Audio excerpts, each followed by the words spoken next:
In a world made hideous by wrongdoing, there is no wrongdoing more hideous than what's been happening to schoolgirls in Nigeria at the hands of the bestial cult Boko Haram, which has kidnapped into slavery, kidnapped to be sold, nearly 300 schoolgirls.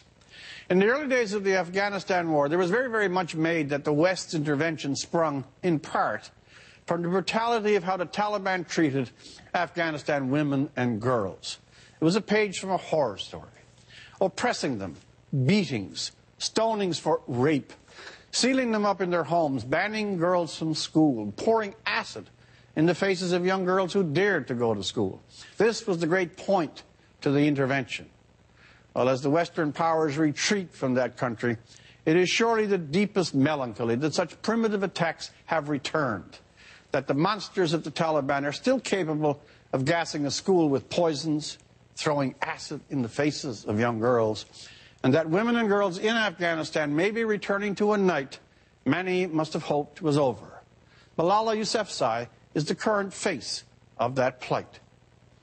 The Taliban are vile and cruel, and then there is Boko Haram, which takes pure animal viciousness to a whole new level. Boko Haram has perpetrated acts of monumental repulsiveness. It attacked over 50 schools just last year alone, and is now kidnapping schoolgirls, a few as young as 9, with the intent of selling them as slaves and prostitutes and wives, then strutting around in front of the world boasting of more savagery yet to come. We know slavery still goes on, but Boko Haram has pushed that fact violently out front. We know how women and girls are devalued and degraded in hundreds of places, but Boko Haram in Nigeria pushed just how degraded and disvalued nearly 300 particular young girls are feeling this very minute. Hauled from schoolhouses in the dark. The story gets more angry at every telling. Every now and then, even in a world that has made too many accommodations with evil, shaken its hand and even given it lodging, every now and then something particular, some one event, odious in nature, barbarous in deed, calls for real response.